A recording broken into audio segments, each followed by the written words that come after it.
प्रसंगो वा कर्तव्यत्वापि केनचितो कुर्वन् वन्देत संतापं तपोतैव दीयते। 11वें स्कंध के 7वें अध्याय में 52वां श्लोक है। दत्तात्रेय जी महाराज ये बता रहे हैं कि हमने किससे क्या सीखा है। सब कोई गुरु मानते हैं। हमारे गांव से कोई 12-14 मील दूर पे एक महात्मा रहते थे। 40-50 वर्ष वहीं रहे। तो 1 मील 2 मील के घेरे में ही रहते थे। ज्यादातर नंगे रहते थे, कभी कपड़ा पहन लिया कभी नहीं पहना। तो जो उनके पास जाए उसको गुरु ही कहते थे। गुरु कहते थे। गुरु को क्या गुरु बोलते थे। आओ गुरु आओ। तो सबसे कुछ सीखने को मिलता है। सिर्फ 8 वर्ष खुली रहनी चाहिए। तो कबूतर से जो सीखा है तो बताते हैं।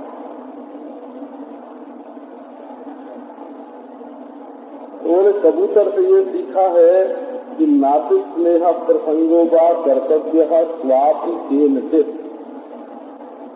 स्वापी माने कहीं कभी, केनचित् माने किसी के साथ।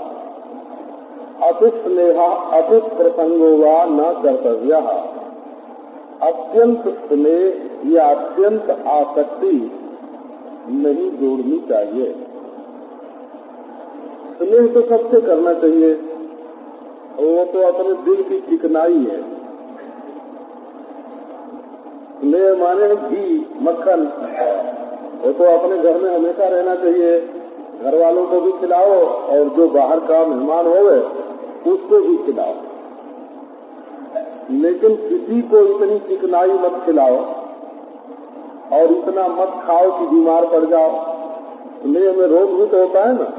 घी में, तेल में, मक्खन में ज्यादा खाने लगोगे और ज्यादा खिलाने लगोगे तो तुम भी रोगी हो जाओ, तुम्हारे घर वाले भी रोगी हो जाएं, तुम्हारे मेहमान भी रोगी हो जाएं। इसलिए नातिक स्नेह प्रसंगो वा कर्तव्य। उसको चिकनाई रहने दो, उसको गोद मत बनाओ। गोद बनाओगे तो चिपक जाएगा, बोला। तो इसके बिना नहीं, गोद क्या है, इसके बिना नहीं रह सकते, इसके बिना नहीं रह सकते। अब ये गोद हो गया। कुर्बन बिंदेत संतापम कपोत इवती नदी। यदि कोई अत्यंत स्नेह या अत्यंत आसक्ति करेगा तो उसको संताप मिलेगा। मक्खन रोज का रोज खाते जाओ घर में तो ठीक है, और ज्यादा इकट्ठा हो जाएगा तो आग पर उसको गर्म किया जाएगा कि नहीं? आग पर गर्म किया जाएगा, जलाया जाएगा, तो अति संता या होने से किया जाएगा। घी बना के फिर उसको आग में डाला जाएगा। तो ज्यादा स्नेह करोगे तो संताप की प्राप्ति होगी, आग मिलेगा, दुख मिलेगा। आदमी क्षण भर के सुख के लिए महीने भर का दुख पाल लेता है। कुर्बन विंदेत संतापम कपोत इव दीनधीः। ये बात कहाँ से सीखी? बोले दीन बुद्धि संसार में फंसे हुए कबूतर से ये बात सीखी। तो महाराज संसार में फंसा हुआ कबूतर कौन सा था? तो ये तो महात्मा लोग हैं ना, जंगल में घूमते, कहीं किसी पेड़ के नीचे रह गए होंगे महाराज महीने 2 महीने 4 महीने, वहाँ देख लिया। कपोतः कच्चनारण्ये कृतनीदो वनस्पतौ कपोत्या भार्गया सार्धम उवास कतिचित् समाः। वर्षों की बात है।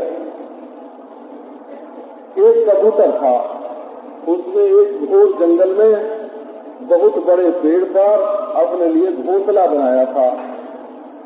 उसकी पत्नी थी, धर्मपत्नी कबूतरी, और कई वर्षों तक वो दोनों साथ ही साथ उस पर रहते रहे।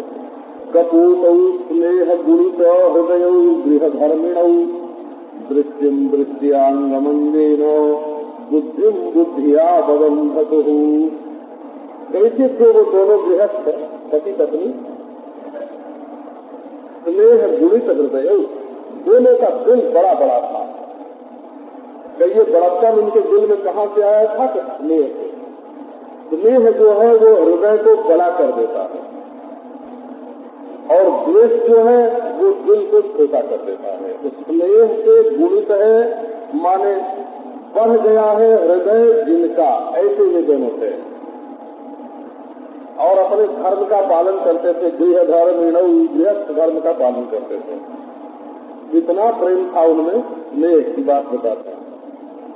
दृश्यम दृश्यांगमंगेन बुद्धिम बुद्धिया बबंधतुः। उन्होंने आंख से आंख, शरीर से शरीर, बुद्धि से बुद्धि। जब देखो जब दोनों के सोच मिले ही है, शरीर से शरीर सटे है, दोनों की आंख परस्पर मिली है, और दोनों एक ही ढंग का विचार करते। जो वो सोचता वही वो भी सोचती, जो वो सोचती वही वो भी सोचता। दोनों की बुद्धि एक में मिली, दोनों के अंग एक में मिले, दोनों की दृष्टि एक में मिली। बुद्धि बांध करके रहते थे महाराज। दोनों के विचार में भी कोई फर्क ही न पड़े। एक रास्ते चलें, एक साथ कटे रहें, एक ढंग का विचार करें। सय्या सनातन स्थान वार्ता श्रीदासनादितु। सय्या सनातन स्थान वार्ता श्रीदासनादिकम मिथुनी भूय विप्रविधौ जीवतुर्वनराजितु। एक साथ सोएं, एक साथ बैठें, एक साथ टहलें, एक ही दोनों का स्थान, एक ही व्यवहार करें, आपस में बातचीत करें, एक साथ ही खेलें, एक साथ ही खाएं। सारे काम उनके एक साथ मिल के होते थे, और किसी के मन में किसी के प्रति कोई शंका नहीं थी। और खूब जंगल में दोनों घूमते थे निश्चंक होकर के। विश्रब्द माने निष्कंक, विश्वस्त, एक का दूसरे पर खूब विश्वास था। माने उनकी गृहस्थी बहुत सुखी थी, विश्वास में ही सुख है। दोनों पति पत्नी सुंदर हो, अच्छे कपड़े लत्ते पहनते हो, समाज में दोनों की इज्जत हो, और दोनों बहुत बढ़िया समझे जाते हो। लेकिन महाराज आपस में दोनों में विश्वास न हो, तो वो समझो बस बिगाड़ी में आग रखी हुई है, जल रहा है, जल रहा है, जल रहा है। यंजम वांछति सा राज स्पर्शयन्त्यनुकंपिता तम तम समनयत कामम तृष्णेनाप्यजितेन्द्रियः। वो अपने पति को तृप्त रखते थे, और पति अपनी पत्नी से बहुत प्रेम करता था। जो जो इच्छा होती पत्नी के मन में, बहुत कष्ट उठा करके भी वो अपनी पत्नी की इच्छा को पूर्ण करता था, और दूर दूर से चीज ला करके उसकी कामना को पूर्ण करता था। उसकी इंद्रियां अपने वश में नहीं थी, वो भोग कामुक था, भोग में संलग्न रहता था। कपूती प्रथमं गर्भम गृह्णति काल आगते अंडानि सुषुवे नीदे स्वपत्युत्तन्यभौ सती। कबूतरी को गर्भ रहा पहला समय जब आया तब उसने अपने घोंसले में अंडे दिए और उस समय उसका पति भी वहाँ मौजूद रहा कि हमारी पत्नी को अंडे देने में कोई कष्ट नहीं होए, कोई तकलीफ भी नहीं होए। तेषु काले व्यजायन्त रचिता व्यवहारे शक्तिर्दुर्दुहाद्याभि कोमलांग तनूरुहा। उन अंडों में समय आने पर ऐसे नन्हे मुन्ने बच्चे पैदा हुए। भगवान की अनिर्वचनीय शक्तियों ने उनको बनाया था। एक एक अंग कहाँ उनके चोट हैं, कैसे रोए हैं, कैसे उनके पंजे हैं, कैसा पेट, कैसा पंख, सब उनमें से उन्हीं अंडों में से महाराज नन्हे मुन्ने बच्चे निकल आए। भगवान की शक्ति क्या आश्चर्यमयी है, कोई समझ नहीं सकता। कोमल कोमल उनके अंग, कोमल कोमल रोए, बड़े बढ़िया अवयव बने, देख के कोई समझ नहीं सकता कि भगवान की शक्ति इसका निर्माण कैसे करती है। प्रजा कुकुशतु प्रीतौ दंपति पुत्र वत्सलौ श्रृण्वन्तौ पूजितं तासां निर्वृतौ कलभाषितैः। अब वो दोनों पति पत्नी बड़े ही आनंदित हुए और दोनों के बीच में और प्रेम का एक बंधन जुड़ गया। उस संतान के प्रति दोनों की बड़ी भारी प्रीति, दोनों प्रजा का पोषण करने लगे।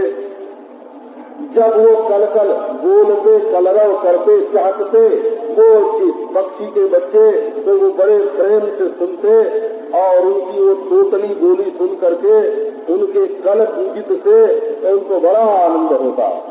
तासाम सपत्रैः सुस्पर्शैः पूजितैर्मुग्धचेष्टितैः प्रत्युद्गमैः हदीनानां पितरौ मुदमापतुः। अब वो जो संतान थी उनके पंख बड़े कोमल कोमल, जब छुए अपने माँ बाप को तो माँ बाप को रोमांच हो जाए। उनकी बोली, उनकी वो भोली भाली चेष्टाएं और वे मस्ती के साथ, प्राण के साथ अपने माँ बाप की अगवानी करें। दोनों को बड़ा आनंद हो गया। जब वो भूतला में लौट करके आवे, बड़ा आनंद हो गया उनको। स्नेहानुबद्धया अन्योन्यम विष्णुमायया विमोहितौ दीनधियौ शिशून् कुकुशतु प्रजाः। दोनों का दिल प्रेम से बधा हुआ था एक दूसरे के प्रति। भगवान की माया ने दोनों को मोहित कर रखा था।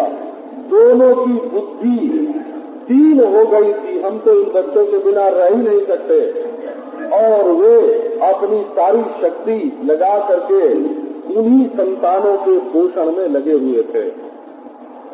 एकदा जगमतुस्तासाम अन्नार्थम तौ कुटुम्बिनौ परितक्कानने तस्मिन् अर्थिनौ चेर दुष्टिरम दृष्ट्वा सांगुत्तलुब्धः कश्चित् यदृच्छातो गणेशरः जगृक्षे जालमातस्य चरतस्वालयांतिके। थोड़े दिनों के बाद क्या घटना घटित हुई। जब तो बच्चे बहुत हो गए थे घर में और अभी वे चारे के लिए बाहर जा नहीं सकते थे, तो दोनों पति पत्नी उनके चारे के लिए बाहर जाते थे, स्वयं भी उनको खाना और अपने बच्चों के लिए लाना। तो दूर दूर तक वो जंगल में चारे के लिए घूमते थे और देर देर तक घूमते थे। तो एक दिन कोई शिकारी आया, बहेलिया। ईश्वर की ऐसी इच्छा, ऐसा ही उनकी किस्मत समझो। वन में घूमता घूमता आ गया वहाँ और देखा कि घोंसले के आसपास नन्हे मुन्ने बच्चे कबूतर के चल रहे हैं, तो उसने अपना जाल फैला दिया और जाल फैला के पकड़ लिया। कपोतश्च कपोती च प्रजापोते सगोत्सुतौ गतौ पोषणमादाय स्वनीदमुपजग्मतुः। अब वो कबूतर और कबूतरी दोनों अपने बच्चों को खिलाने के लिए तो सदा उत्सुक रहते ही थे और उसी के लिए बढ़िया चारा लेने के लिए दूर गए थे और देर से लौटे। जब वो पोषण लेकर के अपने घोंसले में आए तो क्या देखते हैं कि कपूती स्वात्मजान वीक्ष्य बालकान जाल संवृतान तान अभ्यधावत क्रोशंती क्रोशतो वृष दुःखिता। कबूतरी की नजर पहले गई बच्चों पर, देखा कि उसके बालक को जाल में फंसे हुए हैं वो तो चिल्ला पड़ी, बच्चे भी चिल्ला रहे थे। अत्यंत दुखित हो करके वो बच्चों के पास दौड़ गई। का सकृत स्नेह गुणिता दीन चित्ता जमाया स्वयं चाद्यपसिता बद्धान पश्यन्त्यपस्मृति। अब तो बारंबार स्नेह का उसके हृदय में अभ्यास और भी स्नेह बढ़ गया, उसका चित्त दीन हो गया। भगवान की ऐसी माया देख रही है कि हमारे बच्चे जाल में फंसे हुए हैं, फिर भी इसका ध्यान उसको नहीं रहा। जिस जाल में बच्चे फंसे हुए थे उसी में वो डूब गई और स्वयं जाल में फंस गए थे। कपूतश्चात्मजान बद्धान आत्मनोप्यतिकान प्रियान भार्याम चात्म समान दीनो विललापा विमुक्तितः। अब कभी कबूतर को बड़ा दुख हुआ। उसने देखा कि उसके बच्चे जो अपने शरीर से भी ज्यादा प्यारे हैं, बढ़ के हैं, अपने शरीर से भी बढ़ के हैं और प्यारे हैं, तो ऐसे बच्चों को देख करके और अपने ही समान जो पत्नी है वो भी फंस गई ये देख करके। अब तो वो दीन हो गया और विलाप करने लगा। वो कबूतर क्या विलाप करने लगा? अहो में पश्यता पायम अल्प पुण्य से दुर्मते है अतृतार्थस्य त्रैवर्गितो हतः।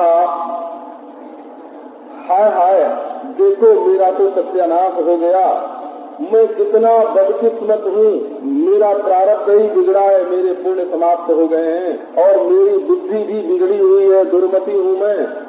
अभी तो मुझे संसार का सुख भोगने से तृप्ति भी नहीं मिली थी और अपने काम मैंने पूरे भी नहीं किए थे।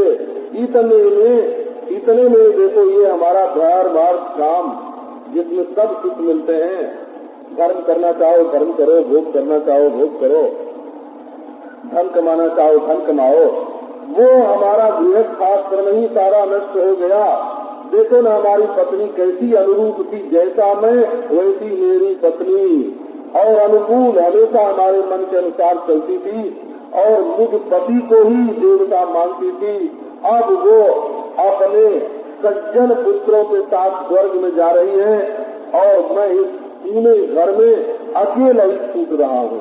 तो हम शून्य गेय दीनो मृतदारो मृत प्रजा जीविषे किमर्थम्बा विधुरो दुख जीविता। अब पुत्र भी गए और पत्नी भी गई और ये सूना घर, मैं बेचारा गरीब अकेला, पत्नी मरी, बच्चे मरे, अब मैं किस लिए जीना चाहता हूँ। विधुरो दुख जीविता, क्योंकि विधुर का जीवन बड़ा दुखी होता है। तावृतान सिद्धि मृत्युग्रस्तान विशेषतः स्वयं कृपणाम शिक्षु पश्यन्नप्यभूतोपतत। देख रहा है वो कबूतर कि हमारे बच्चे जाल में फंसे हुए हैं, अब मौत उनको खाए जाने वाली है, तड़फड़ा रहे हैं। विशेषता माने तड़फड़ा रहे हैं और स्वयं उसकी पत्नी बेचारी गरीब मरी जा रही है। ये देखता हुआ भी वो मूर्ख उसी जाल में खुद कूद पड़ा। तम लब्ध्वा मुद्ध रहा कपोतम गृह में दिनम कपोतकान कपोतीन सिद्धार्थ प्रयोगियम। अब तो शिकारी की बनी आई। अब उस कबूतर को प्राप्त करके वो क्रूर उस गृहस्थ कबूतर को तो अपने हाथ में लिए ही, कबूतरी को भी ले लिया, उसके बच्चों को भी ले लिया और बड़ा खुश हुआ कि बस आज हमारा काम पूरा हो गया और वो कृतकृत हो करके अपने घर के लिए लौट गया। ये कहते हैं कि शिकारी जो है इसको काल का रूपक दिया हुआ है। ये शिकारी कौन है? तो काल है। और कबूतर कबूतरी बच्चे, अब ये आप लोग अपने ऊपर तो मत जताना है ना। हाँ, इसको तो कबूतर के लिए ही रहने देना है। हाँ, लेकिन कहने वाले का मतलब ये है कि ये संसारी लोग जो हैं वो कबूतर कबूतरी और बच्चे है ना जैसे हैं वैसे, और ये संसार की जो आसक्ति है उसमें फंसे हुए हैं और चारों ओर से रोग का, शोक का, मोह का जाल बिछा हुआ है और उसमें रोग वियोग है ना, ये सब आते ही रहते हैं। यही दशा कुटुंबी लोगों की है। अब उदाहरण देते हैं। अब ये उदाहरण समझा करके, दृष्टांत दे करके अब एक दृष्टि गृहस्थों पर भी डालते हैं। एवं कुटुम्ब शांतात्मा द्वंद्वाराम स्वतंत्र कृष्णन कुटुम्बम कृष्ण। सब जो मठ मंदिर बना करके बैठे हुए लोग हैं, जिन्होंने जीविका का साधन जोड़ रखा है, जिनके पास मादक द्रव्य है, रुपया मादक द्रव्य है, बड़ा नशा होता है, हमारे बराबर कौन है, हमारे पास इतना है। और फिर ये भी जोड़ते हैं, रात भर चौकसी करते हैं तिजोरी की और कहते हैं कि हम निष्काम भाव से पहरा देते हैं। रात भर तिजोरी की चौकसी करेंगे और फिर उस पर बनेंगे ये कि हम तो बिल्कुल निष्काम भाव से इसका पहरा दे रहे हैं। तो इस तरह से कुटुंबी जो पुरुष हैं, चाहे किसी भी देश में हो भाई, अशांतात्मा, उसके मन में शांति नहीं होती है। द्वंद्वाराम, ये हमारे साथ रहे तो आराम है, ये हमारे साथ रहे तो मजा है, दो मिल करके आनंद लेते हैं। उनकी दशा क्या है? कैसी चिड़िया की तरह है। कृष्णन कुटुम्बम बना सानुबंधो वसीदती, कुटुम्ब के पोषण में लगा हुआ है, छोड़ सकता नहीं, कृपण है, अंत में खुद तो खुश है, जिनके लिए वो अपनी जिंदगी मिट्टी में मिलाता है, उनके साथ दुखी होता है। यह प्राप्य मानुषम लोकम मुक्ति द्वारमपावृतम गृहेषु खगवत्सक्तः समारूढ़च्युतम् विदुः। अब बताते हैं कि जिसको मनुष्य शरीर मिल गया है, ये मनुष्य शरीर हंसने के लिए नहीं बना है। ईश्वर मिलने का बस एक ही स्थान है 84 लाख जोड़ियों में, जिसमें मनुष्य ईश्वर को प्राप्त हो सकता है। प्रकृति ने मनुष्य को खड़ा कर दिया है, और खड़ा करने पर भी पेड़ की तरह खड़ा नहीं किया, गतिशील बनाया। चल सकते हो, खड़े हो और चल सकते हो। 2 हाथ दे दिया काम करने के लिए, जरूरत हो तो किसी को पकड़ भी सकते हो।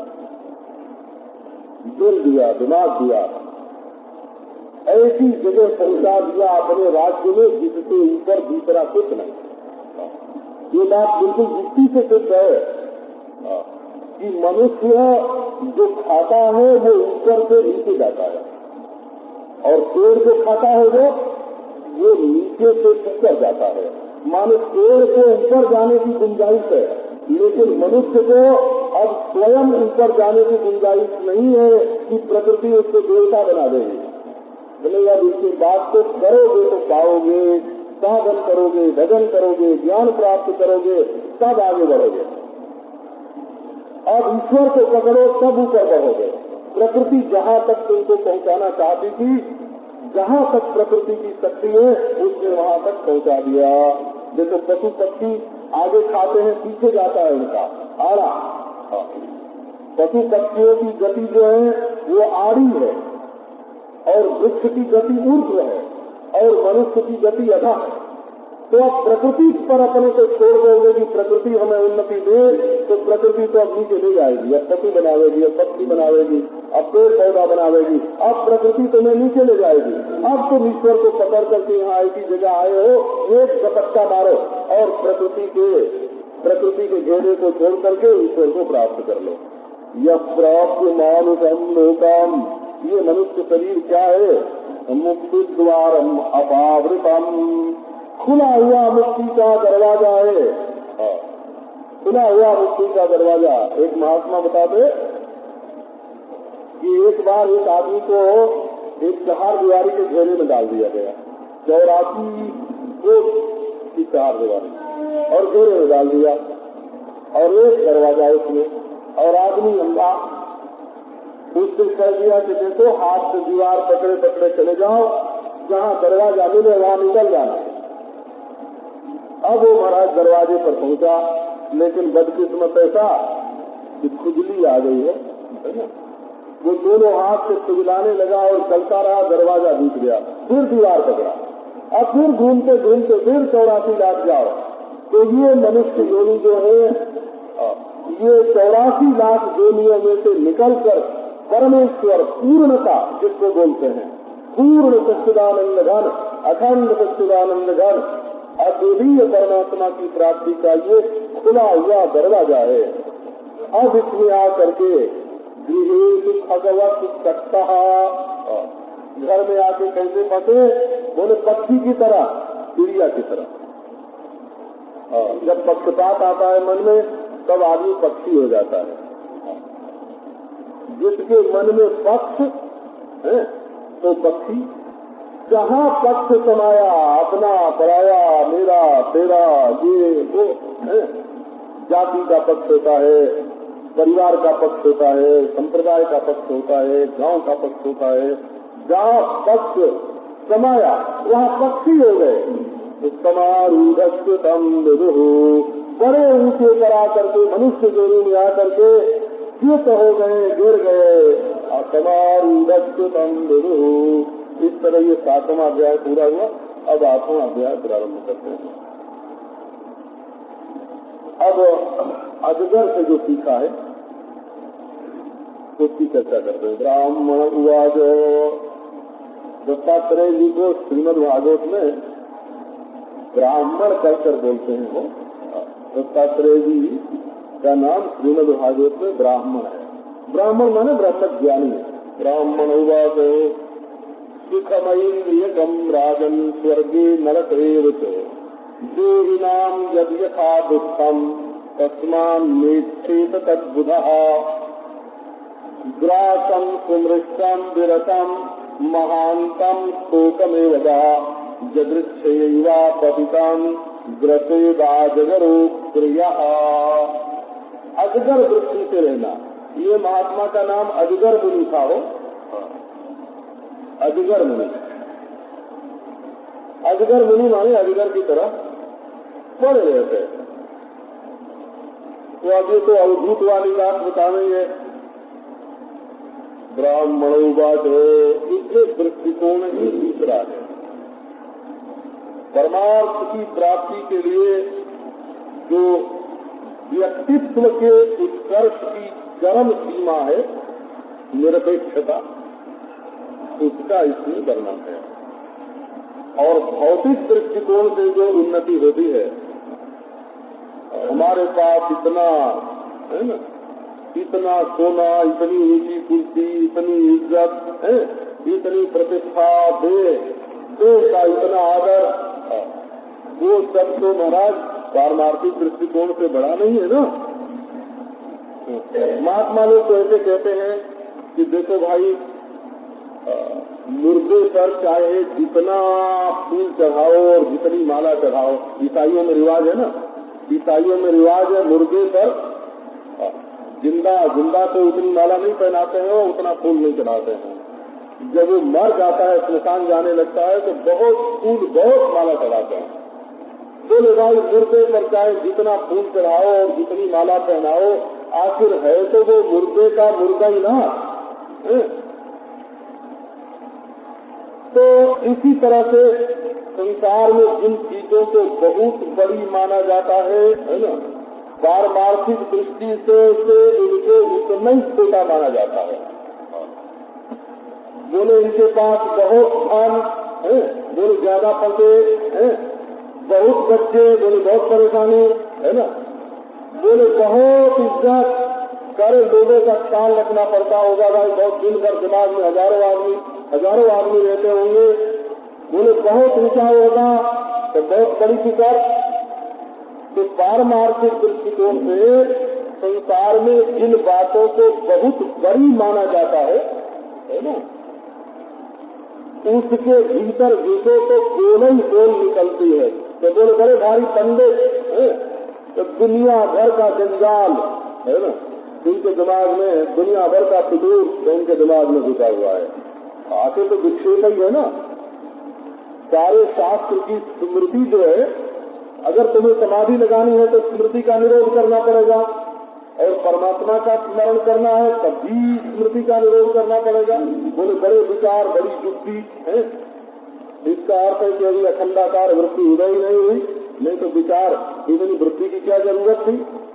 अरे बड़े निश्चयी, बोले अपने स्वरूप के बारे में निश्चय की क्या जरूरत है। अविद्या की निवृत्ति के लिए निश्चय की जरूरत थी। अब निश्चय पकड़ करके बैठोगे तो निश्चय तो अंतःकरण में होता है, और उसको पकड़ करके बैठ गए तो निश्चयवान हुए, माने अंतःकरणवान हुए, अंतःकरण की उपाधि नहीं टूटी, जीव हो गए। तो संसार में जिन बातों को बहुत बड़ा बड़ा मानते हैं, परमार्थ की दृष्टि से तो बहुत छोटी होती है। तो ये है अवधूत का दृष्टिकोण है ना। हर गृहस्थी को ये समझना चाहिए कि महात्मा लोगों का दृष्टिकोण कैसा होता है। हाँ, उसको ये नहीं कि अजगर बन के बैठ जाना चाहिए। अजगर बन के बैठने के लिए बहुत ऊंची स्थिति प्राप्त करने की जरूरत पड़ती है। तो सुखम इंद्रिय कम राजन स्वर्गे नरक या तो ये शरीरधारियों को जो इंद्रियों से सुख मिलता है, इंद्रियों से सुख मिलता है आप जानते हैं, और एक इंद्रियों के से जो भोग किया जाता है उसके संस्कार से सुख मिलता है। इसको दो भाग में कर ले ना। एक तो शब्द से, स्पर्श से, रूप से, रस से, गंध से, है ना, पैसा इकट्ठा होने से, गद्दे पर बैठने से, ऊंची कुर्सी पर बैठने से, और एक इंद्रियों से बाहर चीजों को देख करके आंख बंद करते हैं और भीतर उनका रख लेते हैं, है ना, उनको और बढ़िया बनाते हैं। बोले देखो बाहर वाली तो चली भी जाए, भीतर वाली जाने वाली नहीं है, बाहर की तो अनित्य है, भीतर की तो नित्य है, परंतु है उसमें इंद्रिय संस्कार ही।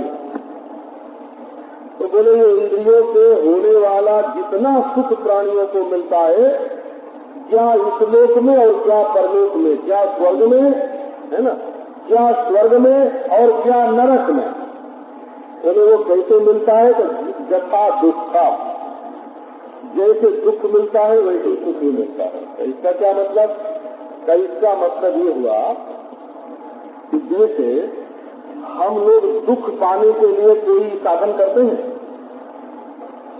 न दुख पाने के लिए ऊंची कुर्सी पर जाते हैं, न दुख पाने के लिए धन इकट्ठा करते हैं, न दुख पाने के लिए टिकट खरीदते हैं, कुछ नहीं।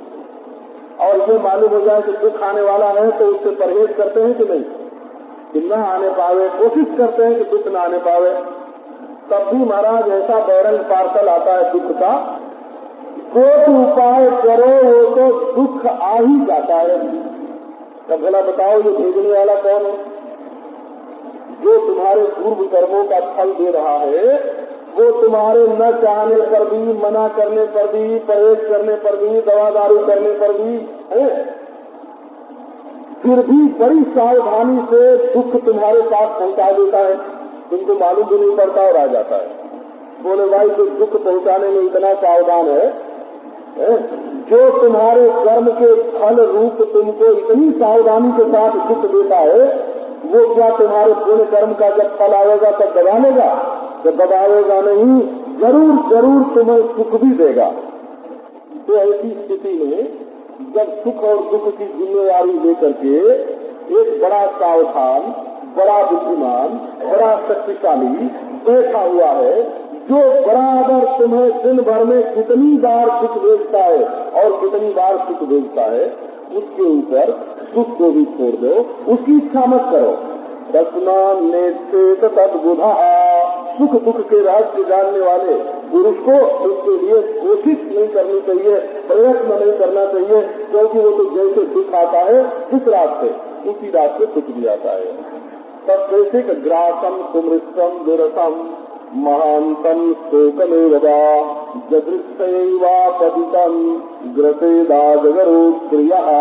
अजगर से मैंने ये सीखा है, बताते हैं, चाहे कभी मीठा ग्रास मिल जाए, मीठा भोजन मिले, और कभी महाराज मीठा न मिले, कड़वई मिल जाए, कभी बहुत मिल जाए, कभी थोड़ा मिल जाए, जैसा ईश्वर इच्छा से प्रारब्ध से तुम्हारे सामने आए गिरे, आप अपितम माने आग्रह, कौटी में संतोष करो, निष्क्रिय हो करके अजगर की तरह उसी में संतोष कर लो। भोग के लिए व्याकुल होने की जरूरत नहीं है। भोग के लिए, असल में मनुष्य भोग के लिए कहाँ व्याकुल होता है? पानी की कमी थोड़ी पड़ती है या नहीं, जैसा पानी वो पीना चाहता, सोडा वाटर की कमी होती है, पानी की कमी थोड़ी होती है ना? जो रोटी की कमी थोड़ी होती है, वो तो जैसी सब्जी, जैसी दाल, जैसी पतली रोटी है, जैसी बढ़िया गेहूं की रोटी खाना चाहता है वैसी नहीं आती है। तो रोटी तो मिलती है, तो ये बात है। अब मनुष्य अपने लिए सुख कर लेता है, ऐसी नहीं चाहिए, ऐसी चाहिए, इतना नहीं चाहिए, इतना चाहिए है? और बनाने वाला, बोले बनाने वाला काला नहीं गोरा चाहिए, बूढ़ा नहीं जवान चाहिए, और इसके लिए लोग रोते हैं। वो ग्रपेदागरो क्रिया सहिता हानि भूरी निराहारोनुपक्रम। अगर भोजन न मिले, कोई विधि न बैठे, तो अजगर कई दिनों तक सोता ही रहता है। यदि नो फलमेद ग्रासो, भोजन नहीं मिला, नहीं मिला, माहिरिष्ट अजगर के समान शिष्ट माने कर्म के द्वारा अथवा ईश्वर के द्वारा जो भेजा हुआ है उसी का भोग करे। कहो बल जितम बिभ्रत देहम कर्मकम शयानो बीत निवृत्त निहितेन्द्रियवान अभी। मन में शक्ति है, इंद्रियों में शक्ति है और शरीर में भी शक्ति है। ओज, सह और बल, मनोबल भी है। चाहे तो मनोबल से प्राप्त कर ले, संकल्प करे कि हमारे पास ये चीज आवे तो आ जाए। ओजह कहो, इंद्रियों में भी बल है, पांव से चल के जा भी सकता है, देह में भी बल है, लेकिन फिर भी शरीर को निष्कर्म किए हुए बैठा है। ऐसा नहीं समझना कि जो का हम चाहे हम बैठ सकते हैं, ये ख्याल मत करना हो। काम करना आसान है और निकम्मा हो करके बैठना बहुत मुश्किल है। 2 घंटे 4 घंटे 6 घंटे जब रह लोगे निकम्मा, तब मन में आएगा कि कुछ सुने दोने। और जब 2-3 दिन निकम्मा रह लोगे, तब तो कोई तुमसे हाथ जोड़ के प्रार्थना भी करेगा कि लेते रहो, तब कहोगे कि नहीं हम उठ के चलेंगे। ये कर्म रजोगुण की जो प्रेरणा है ना शरीर में कर्म करने वाली, वो हमेशा तमोगुण में नहीं रहने देती है।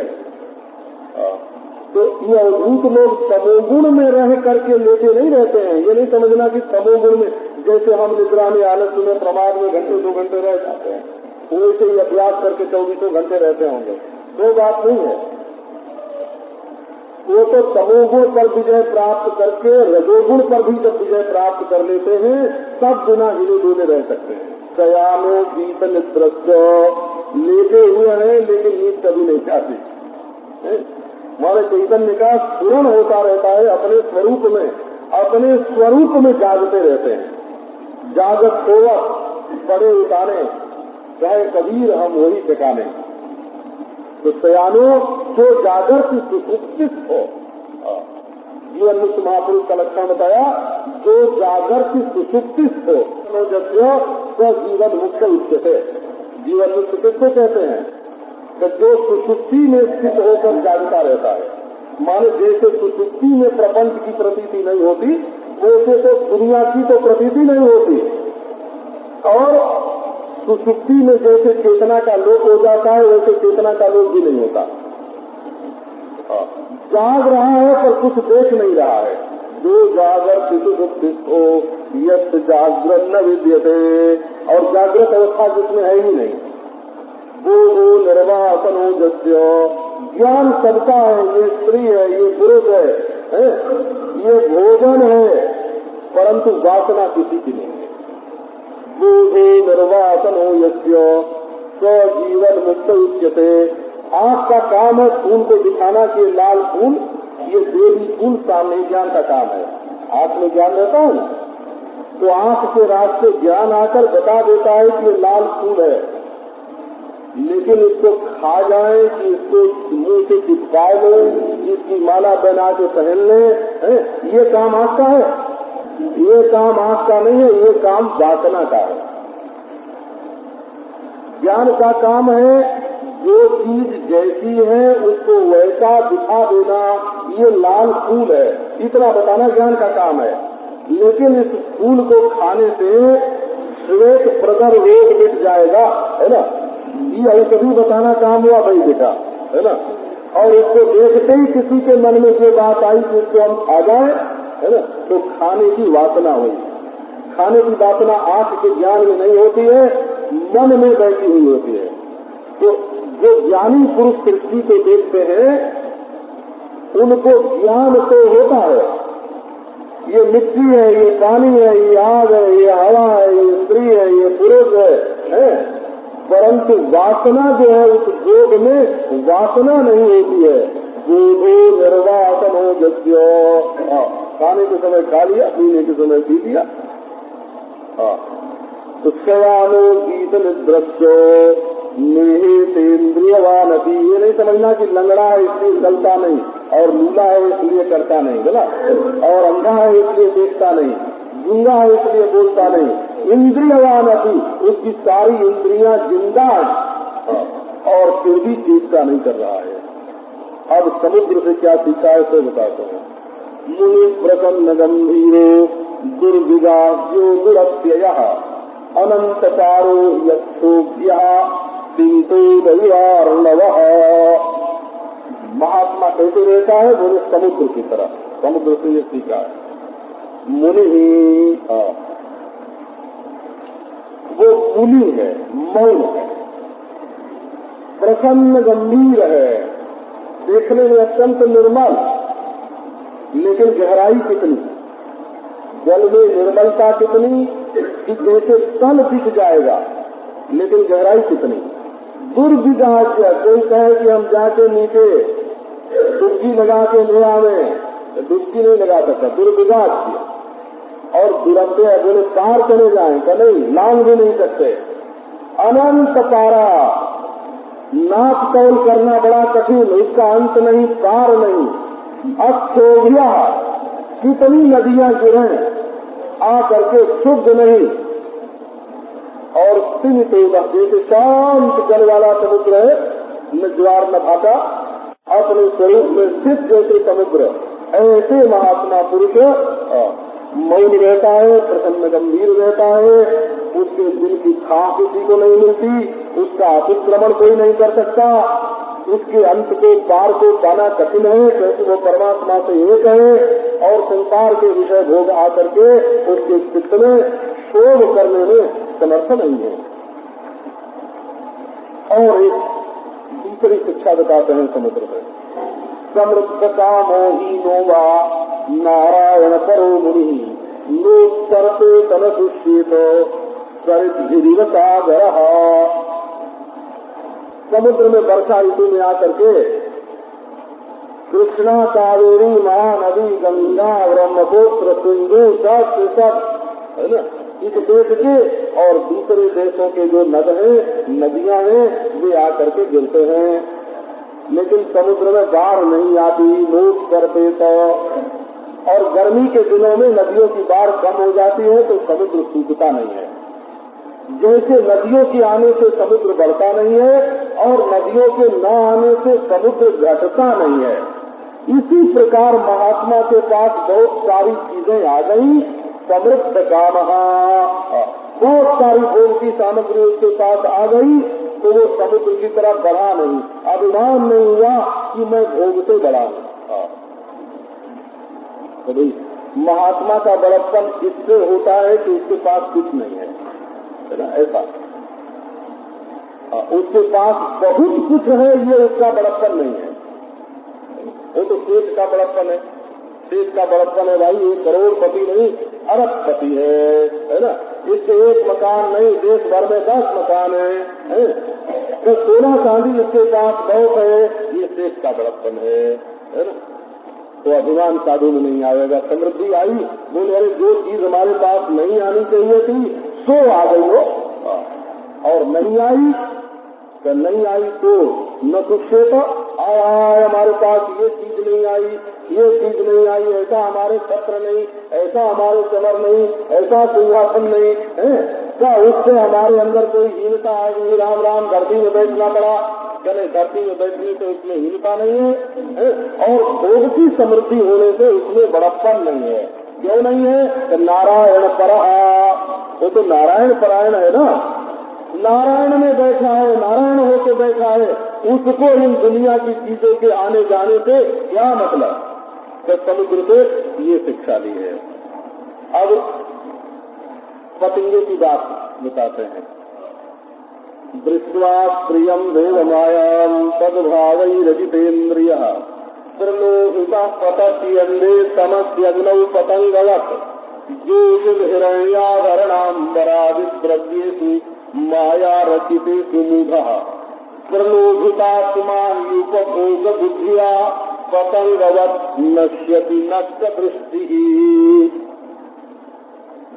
पतंगे की बात तो बहुत मशहूर है, इसको संस्कृत में बोलते हैं शलभ। उर्दू में पहले बहुत शेर पढ़े थे जिसमें वो परवाने की बात आती है ना, परवाना, वो दिए पर महाराज दिए की लौ पर इतना लुभा जाता है कि मरने का उसको ख्याल नहीं रहता, बस उस पे जाके लौ पर गिरा और मर गया।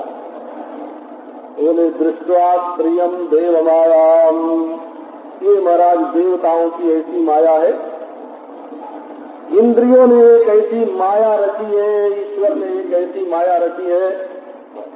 ईश्वर ने कहा कि सब इकट्ठे ही हमारे पास आ गए तो बड़ी भीड़ भाड़ हो जाएगी, एक देव माया रख करके सामने रख दी। ये दिए की लौ, ये स्त्री के लिए पुरुष और पुरुष के लिए स्त्री है ना।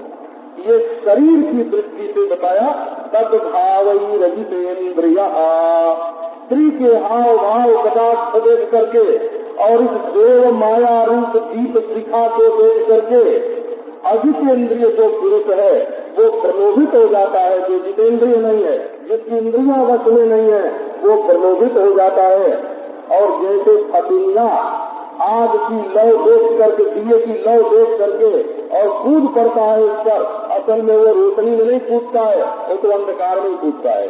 क्यों? कि मर जाएगा तो धुआं ही तो बनेगा, आग ही तो बनेगा। इसी प्रकार जो स्त्री पुरुष संसार के सौंदर्य माधुर्य को देख करके और अपनी मृत्यु का ख्याल न करके लुभाए करके इंद्रियों के वश में हो करके उसमें कूद पड़ते हैं, उनकी गति पतंग तरीकी होती है। बोले बाबा पतंग से मैंने यही सीखा है कि रूप के जाल में मत फंसना। ज्योतिर्हिरण्याभरणाम्बरादिद्रव्येषु माया रचितेषु मूढा, स्त्री सोना आभूषण वस्त्र आदि जो संसार के पदार्थ हैं ये माया की रचना है, माया की कारीगरी है।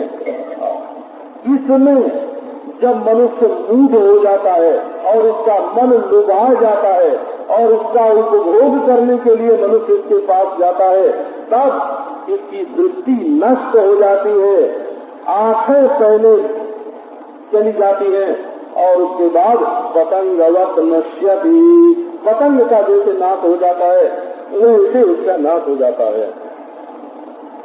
अब मधुकर की चर्चा करते हैं। माधुकरी वृत्ति साधुओं में तो बहुत प्रसिद्ध है। भोजन कैसे करना बोले,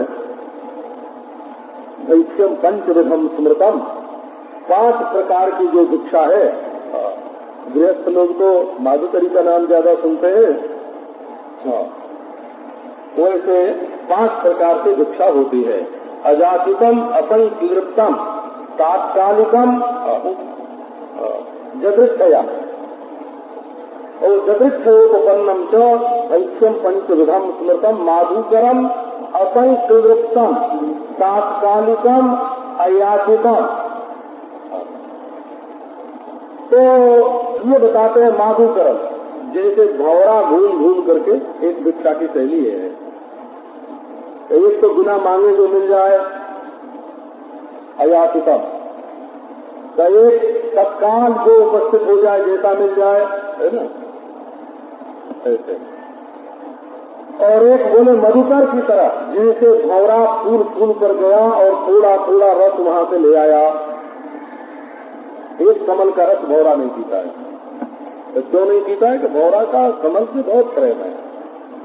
तो प्रेम है तो एक में फंस जाना चाहिए, कि फंस जाए तो मर ही जाएगा, है ना।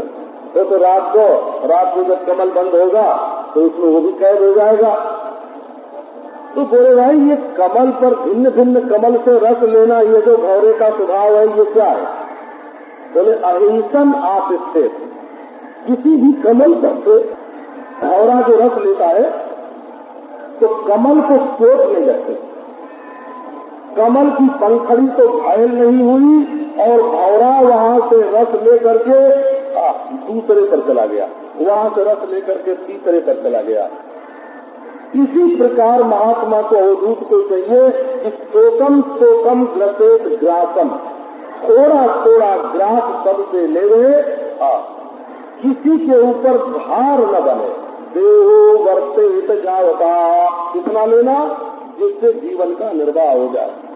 गृहान अहिंसन आतिष्ठेत, घरों में जाए पर किसी को घायल न करे, किसी को चोट न पहुंचावे, दुख नहीं पहुंचावे। किसी को माधुकरी वृत्ति कहते हैं, और किसी वृत्ति से भोजन करना रहना महात्मा लोग पसंद करते हैं। तो मातरम असंग सुंदरतम, पहले से संकल्प नहीं करे कि कहाँ जाके क्या खाना है, असंग सुंदरतम। और तात्कालिकम अजातितम और जटिक्षयोपन्नम च, जब जैसा मिल जाए उसके अनुसार 5 तरह की भिक्षा होती है। अनुभ्यस्य महाभ्यस्य शास्त्रेभ्य कुशलो नरः सर्वतत्सारमादत्यात् दुष्टेभ्यैव तत्पदः। ये बताते हैं कि भौरे से एक दूसरी बात मैंने और भी सीखी है। तो वो क्या है? जैसे भौरा सब जगह से सार ले लेता है, सब फूलों से सार ले लेता है। कौन फूल काला है, कौन पीला है, कौन लाल है, इसके चक्कर में नहीं पड़ता। ऐसे महात्मा पुरुष जो है वो छोटी पुस्तक भी पढ़ता है, बड़ी पुस्तक भी पढ़ता है, अणुशास्त्र भी पढ़ता है और महत शास्त्र भी पढ़ता है। दोनों शास्त्रों को पढ़ करके जो कुशल व्यक्ति है सब जगह से सार ले लेता है, किसी ग्रंथ की ग्रंथि में नहीं फंसता है। ग्रंथ भी एक ग्रंथि है, वो कहाँ है, मनुष्य इसमें फंस जाता है। इसी से भागवत में देखो, निर्ग्रंथा आपके रूप में। निर्ग्रंथा माने उन जिसको ग्रंथ की जरूरत नहीं है, ग्रंथ का पक्षपात नहीं है, सब जगह से साफ जो बढ़िया बात है वो सब जगह से लेने के लिए राजी। सायंतनम स्वस्तनम वा न संगृहीत विक्षिताम पाणिपात्रो वरामत्रो मक्षिकेवन संग्रही। सायंतनम स्वस्तनम वा न संगृहीत विक्षुका मक्षिका इव संग्रहणन सहते न विनश्यति। तो ये मधुकृत को जो गुरु बताया, तो एक तो मधुकर हुआ भौरा से शिक्षा ली, और दूसरे ये जो मधु इकट्ठा करने वाली मधुमक्षिकाएं हैं ना, उनसे शिक्षा ली। क्या ली? तो सायं तनम स्वतनम वा न संगृहीत विक्षितम, भिक्षा में मांगी हुई जो चीज है उसको शाम के लिए, दोपहर को मांग के ले आए और बोले शाम के लिए रखेंगे, शाम को मांग के ले आए तो सुबह के लिए रखेंगे। इस प्रकार उसका संग्रह नहीं करना चाहिए। तो भिक्षुक, विरक्त भिक्षुक के पास क्या होना चाहिए? तो पानी पात्र उदरा मत्र, हाथ की तो थाली हो गए पानी पात्र, और उदरा मत्र पेट का मटका हो गया। ये अमत्र शब्द है ना, अमत्र, अमत्र में से अ का लोप कर दो तो मत्र रह गया ना, तो मत्र का मटका बन गया। पानी पात्रो धरा मत्र, हाथ की थाली और पेट का मटका, इतने से ही गुजर कर ले। मक्ष के वन संग्रही, ये संग्रह करना तो मक्खी का काम है ना, राम राम ऐसे। ये संग्रह करना तो मक्खी का काम है। मक्खी के वन संग्रही, मक्खी की तरह संग्रही नहीं बनना चाहिए। बोले संग्रह करेंगे तो क्या होगा? बोले सायं तनम स्वस्तनम न संग्रहिणीत भिक्षुका। तुरंत भिक्षुक को सायंकालीन अथवा प्रातःकालीन भोजन का संग्रह नहीं करना चाहिए। यदि मक्खी की तरह संग्रह करेगा तो जैसे मक्खी अपने संग्रह किए हुए मधु के साथ ही मर जाती है, वैसे ही उन्हें भी मर जाना पड़ेगा, माने परमार्थ से च्युत हो जाना पड़ेगा। कदापि युवतीं भिक्षुर न स्पृशेत् सारवीमपि स्पृशन् करीव बध्येत करेण्या अंग संगतः नाधिगच्छेत् स्त्रियं प्राज्ञः कर्हितिन् मृत्युमात्मनः बलाधिकैः सहन्येत गजैरन्यैर्गजो यथा। अब हाथी से जो सीखा है वो बताते हैं। ये पांचों का वर्णन पुराणों में एक साथ ही आता है। तुरंग, मातंग, पतंग, भृंग, मीना, हता पंचभिरेव पंच एक प्रमादी सकथम न हन्यते यह सेवते पंचभिरेव पंच। तो भाई हरिण जो है जब वो मीठी मीठी आवाज सुनता है शिकारी का की गाई हुई, तो आवाज सुन के हरिण फंस जाता है।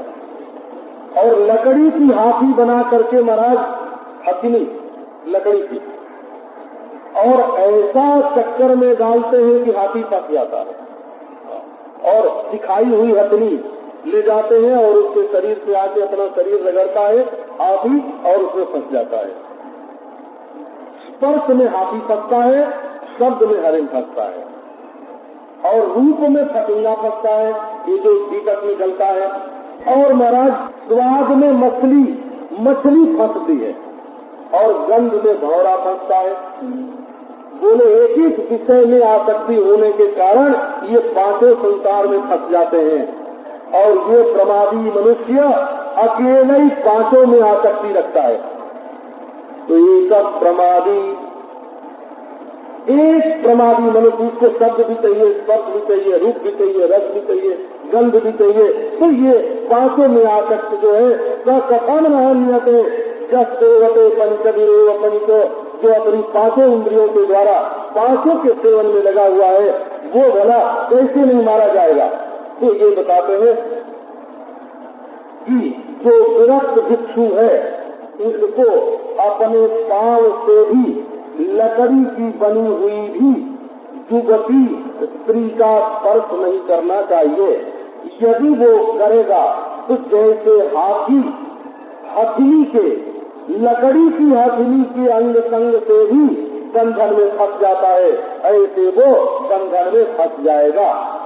नादिगच्छेत स्त्रियं प्राज्ञः कर्हितिन् मृत्युमात्मनः। जो विद्वान विरक्त भिक्षुक है उसको अपनी मृत्यु रूपा जो स्त्री है उसका समागम नहीं करना चाहिए, क्योंकि अधिक बल वाले जो हैं वो जैसे अधिक बल वाला हाथी अल्प बल वाले हाथी को मार करके उसे छीन लेता है, वैसे दूसरा व्यक्ति उसको मार डालेगा। अब मधुहा से माने शहद निकालने वाले से क्या सीखा है तो बताते हैं। न देयम लोक भोग्यम च लुब्धैर्यदुःख संचितम घुमते कदापि तच्चान्यो मधुहेवार्थगुण मधु। त्याग भोग विहीनो धन संचय परगामी भवति। धन तो बहुत इकट्ठा किया लेकिन न तो दान किया और न तो भोग किया, वो क्या होगा उसका? बोले वो दूसरे के पास जाएगा। त्याग भोग विहीन धन संचय परगामी भवति। जिस धन का त्याग नहीं किया जाता और भोग नहीं किया जाता वो दूसरों के हाथ में पड़ता है। ये धन के संबंध में नियम है। पंचतंत्र में एक श्लोक आता है, दानम भोगो नाशः। विस्रोगतयो भवन्ति वित्तस्य। धन के केवल 3 नतीजे हैं, दान करो, भोग करो, या तो नष्ट हो जाने दो। जो न ददाति न भुंक्ते, जो अपने हाथ से देता नहीं और भोग करता नहीं, तस्य तृतीया गतिर्भवति, है ना, उसके लिए तीसरी गति माने नाश, उसके धन का नाश ही बदाए, दूसरों के हाथ लगेगा। खुद तो कह रहे हैं हमारे खाने को नहीं है, हमारे पास कुछ नहीं है ना, मांगते जाते हैं, कमाते जाते हैं, इकट्ठा करते जाते हैं, अंत में ऐसे लोगों के हाथ लग जाता है महाराज। बड़े बड़े देश जिंदगी भर पशु की तरह कमाते रहे, बिजी है, रात में दिन में, है ना। शौचालयों में टेलीफोन लगा के लोग रखते हैं। ये बात झूठी नहीं, कल्पना की नहीं, बम्बई की है, सच्ची है ना, कि लोग शौचालय में भी टेलीफोन का कनेक्शन रखते हैं, वहाँ भी शांति से नहीं बैठ सकते, है ना, सोते हैं तो वहाँ भी 2-4 आसपास। मतलब इतना परिश्रम, इतना ख्याल, इतनी फिक्र जिस चीज के लिए की, उसके कुछ मजा तो ले लो, दूसरे को दे करके सुखी हो लो। करोड़ कमाने का जैसे सुख लिया, वैसे करोड़ का ट्रस्ट बनाने का सुख ले लो। करोड़ कमाने में जैसे सुख है, वैसे करोड़ देने में भी तो सुख है ना। अच्छा भाई, दो मत किसी को, मत मानो किसी की सलाह, खुद भोग कर लो अपने हाथ से, उसका भोग तो कर लो। पता नहीं आगे उसका क्या रूप बनेगा, तो इसकी दशा क्या होती है कि जो धन दिया नहीं जाता और भोगा नहीं जाता, और लोग ही लोग बड़ा तुच्छ करके उसको इकट्ठा करते हैं, उसको महाराज दूसरा कोई भोग लेता है, या और कोई बलवान छीन लेता है, चोर ले जाता है, सरकार ही ले जाती है, दूसरे के हाथ लगता है। तो भाई ये कैसे उनको मालूम पड़ जाता है कि अर्थवेद जो पैसे की खोज में रहते हैं वो पता लगा लेते हैं कि किसका पैसा कहाँ है। ये जेब काटने वाले होते हैं ना महाराज, आप स्टेशन पर जाओ, रेलगाड़ी में जाओ, वो आपकी शक्ल देख के पता लगा लेंगे कि आपने अपना पैसा सामने वाले जेब में रखा है कि बगल वाले में है कि अंती में है, वो शक्ल देख के पता लगा लेते हैं। मनुष्य जहाँ पैसा रखे होता है ना, वहाँ उसका हाथ बार बार जाता है, उसकी आंख बार बार जाती है, वो देखते हैं कि कहाँ बार बार देखता है, कहाँ इसका बार बार हाथ जाता है, और पता लगा लेते हैं। तो अर्थविद जैसे ब्रह्म को ढूंढने वाले लोग जो हैं, है ना, बड़ी गहराई में छिपे हुए ब्रह्म का पता लगा लेते हैं, वैसे ये धन को चाहने वाले लोग धन का पता लगा लेते हैं। और वो जैसे मक्खी के द्वारा संग्रहित शहद को आ करके मधु ले जाने वाला ले जाता है, बड़े कष्ट से मक्खी इधर से ला करके शहद इकट्ठी करती है, लेकिन अंत में मक्खी के काम नहीं आया, दूसरा कोई निकाल के ले गया, उनके हाथ को बस डंक मारना लगा और शहद इकट्ठा करना लगा, और उनकी कमाई तो कोई और ले गया। को पार्जितैर्वित्तैहि आसातानां गृहादितः मधुरेवाग्रतो भुंक्ते यतिर्वै गृहवेदिनाम्। बोलो, औरों की तो बात जाने दो। लोग बड़ा परिश्रम करके धन इकट्ठा करते हैं, हम ये खाएंगे, ये खाएंगे, ये खाएंगे, ये करेंगे, आशा पाप सतैर बच्चा, सौ आशा के फंदे में फंसे हुए काम क्रोध परायणा। बोले घर के बारे में बड़े बड़े काल बन रहे, ऐसा मकान बनावेंगे, है ना, थोड़ा दिमाग में इतने रुपए हो जाए तो आधे रुपए का मकान बनावेंगे, और फिर ऐसा उसको सजावेंगे और ऐसे उसमें आनंद में रहेंगे। वो महाराज पूरा इकट्ठा करते करते नष्ट हो जाता है ना। तो बोले औरों की तो बात छोड़ो, मधुरे वाग्रतो भुंक्ते यतिर्वै गृहवेदिनाम्। ये बाबा जी लोग भी तो नहीं छोड़ते हैं ना। जैसे मक्खी ने शहद इकट्ठी की और निकालने वाले आके ले गए, वैसे महाराज घर वालों ने रसोई बनाई और बाबा जी आके पहले ही खा गए, है ना। अभी बच्चे घर के नहीं खाए, भूखे हैं, घर वालों ने नहीं खाया, बोले ये बाबा जी कहाँ से टपक पड़ा महाराज, ये तो घर की घर में जो बढ़िया रसोई बनी थी उन्हें वही खा गया पहले। तो ये तो बच्चे भी कहने लगते हैं कि हम भी बाबा जी होते तो हमको भी पहले रसोई मिलती और बढ़िया मिलती और अच्छी मिलती। ऐसे ग्राम्य गीता न शृणुयाद यतुर्वनतर शिक्षेत हरिणाद बद्धान मृगयोर गीत मोहितात्। वन में रहने वाले यति को ग्रामीणों के जो गीत हैं, अश्लील गीत, श्रृंगार संबंधी, विषय संबंधी जो गीत हैं, उनका श्रवण नहीं करना चाहिए। उसको सीखना चाहिए कि शिकारी के गीत से मोहित होकर के हरिण किस प्रकार बज जाता है। ये बात हरिण से सीखी है। नृत्यवादित्र गीतानि दिशन ग्राम्याणि जोषिताम आसाम क्रीडन को वत्स्यः हरिश्च श्रृंगो मृगी सुतः।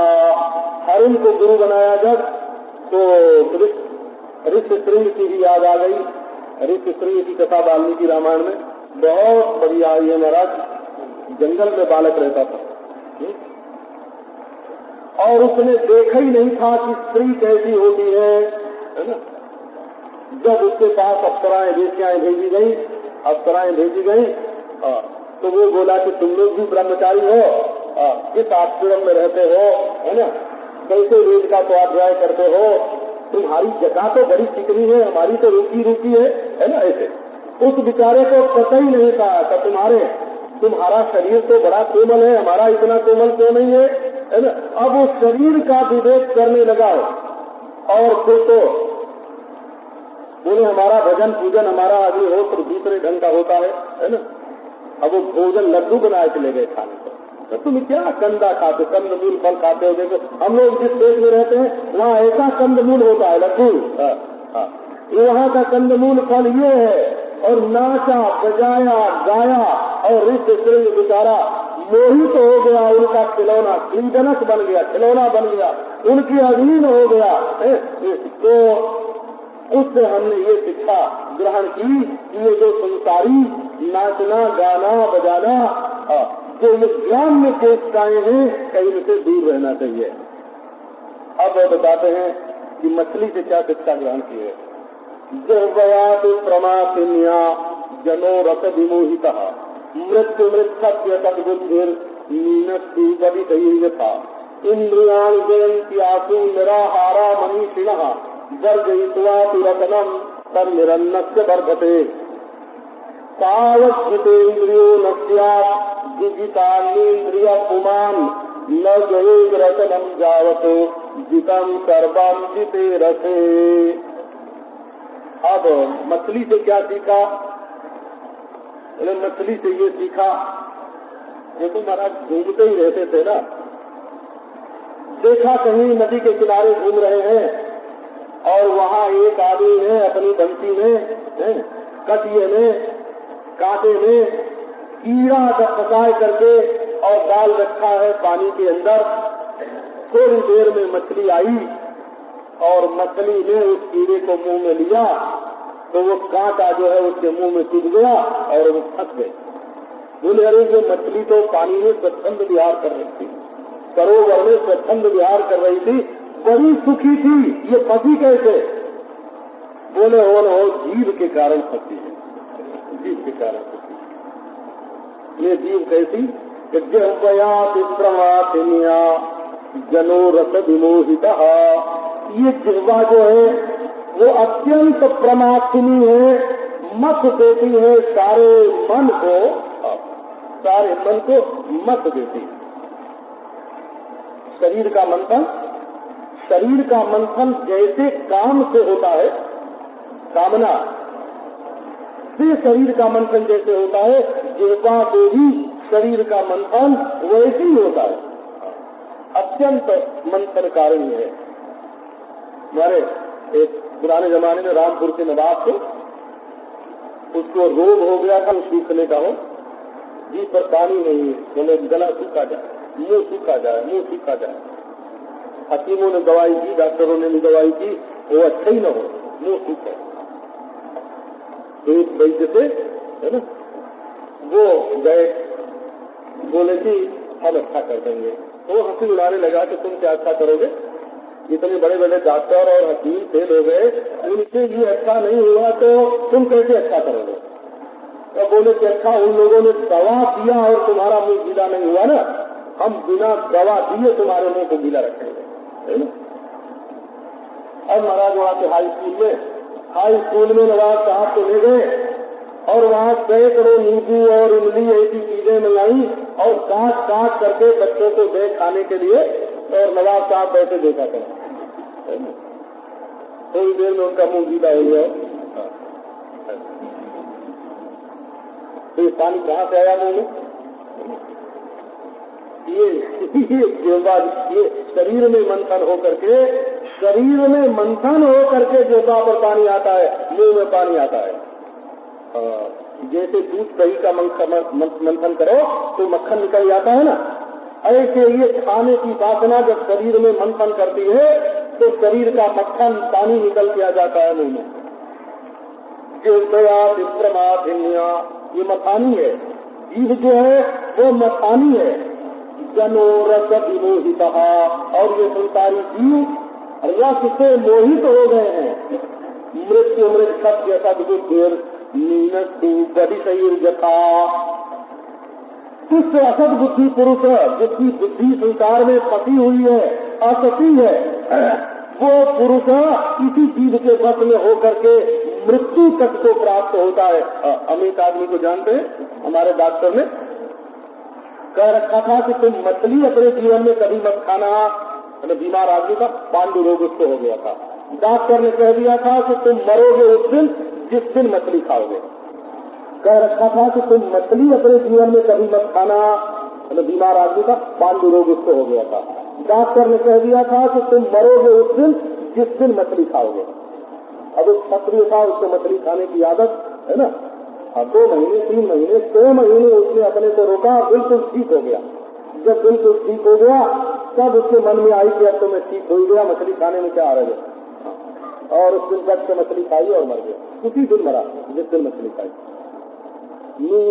बड़ी शरीर जथा, तो जैसे मृत्यु क्षति मर जाता है आदमी को। अनेक रोग केवल असंयम के कारण होते हैं, केवल जिह्वा के कारण होते हैं। बिना खाए संसार में कम लोग मरते हैं, और खाने से होने वाले जो रोग हैं उनसे ज्यादा लोग मरते हैं। अब इंद्रिय विजय के मार्ग में देखें तो इंद्रियाणि जयन्त्यासु निराहारा मनीषिणः वर्जयित्वातु रसनं तन्निरन्नस्य वर्धते। ये जीव मरा जो है का रज्जु है, दोनों ओर ठंडा है ऐसी रस्सी है। कहता भाई तो खाना छोड़ दो, बोले भोजन छोड़ दोगे तो और सब इंद्रियों की प्रवृत्ति कम हो जाएगी, बोलना कम हो जाएगा, देखना कम हो जाएगा, चलना कम हो जाएगा, और सब भोग कम हो जाएंगे। ये तो ठीक है, जल्दी से जल्दी इंद्रियों पर विजय प्राप्त हो जाएगी अगर भोजन छोड़ दोगे तो।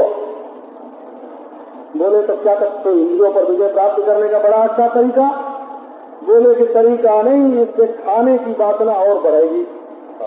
भोजन छोड़ने से भोजन की वासना और बढ़ती है। तन्निरन्नस्य से वर्धते, तो इंद्रिय तो सुख की बातों बस में रहेगी नहीं। यदि भोजन छोड़ दोगे तो दूसरी इंद्रियों की जीत तो हो जाएगी, लेकिन जिह्वा जीत में नहीं आएगी। और यदि खाओगे तो रसाशक्ति और बढ़ेगी, जिह्वा बस में नहीं होगी, और फिर जिह्वा बस में नहीं होगी तो सारी इंद्रियों में शोभ होगा। क्योंकि भोजन न करने से तो जिह्वा की वासना और बढ़ती है। तो तब क्या करना चाहिए? तो तावत् जितेन्द्रियो न स्यात् विजितान्येन्द्रियः पुमान् न जयेत् रचनं जावत् जितान् सर्वान् जितेरते। न तो भोजन, न तो रसाशक्ति को बढ़ाओ और न तो भोजन को बंद करो। जीव को मारो मत, जीव को बस करो, जीव को धरो मत और जीव को मारो मत। जो जो जीव मांगे सो जीव को मत दो, और बिल्कुल देना बंद भी मत करो। नियम से जीव को दो। ये चीज धर्म के अनुकूल है, ये पवित्र है, ये यज्ञ है, ये सोचते नहीं कि ये बहुत भली चीज है ये खाना। ऐसे भी नहीं कहा जाता, भोजन का नियम ये नहीं है। जैसे स्त्री के संबंध में कोई ये नियम नहीं बना सकता ना कि ये बहुत सुंदर, बहुत गुणवती है, ये हमारी हो करे।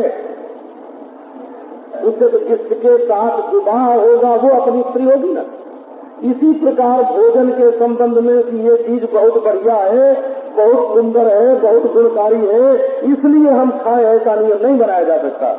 कब बोले अपने लिए जो उपयोगी है वो भोजन करने का नियम बनाना चाहिए। अपने लिए कब कब खाना, कितना कितना खाना, क्या क्या खाना, ये बस में करके जीव की मांगी हुई चीज न दे करके बुद्धि से पहले से निश्चय कर लेना चाहिए। असल में मनुष्य चाहे सब इंद्रियों पर विजय प्राप्त कर ले, लेकिन जब तक जिह्वा पर विजय प्राप्त नहीं करता तब तक जितेंद्रिय नहीं हो सकता। जितेंद्रिय तभी हो सकता है जब जिह्वा पर विजय प्राप्त करे। जिताम सर्वम जिते रते, यदि किसी ने स्वाद पर विजय प्राप्त कर ली तो उसने सब इंद्रियों पर विजय प्राप्त कर ली। अब एक वेश्या को भी उन्होंने गुरु बनाया, एक वेश्या से भी कुछ सीखा। तो क्या सीखा उससे? वो कुंदला नाम वेश्या थी। अब उसकी कथा फिर आपको सुनाएंगे। अब आज इसमें इतने ही रखेंगे।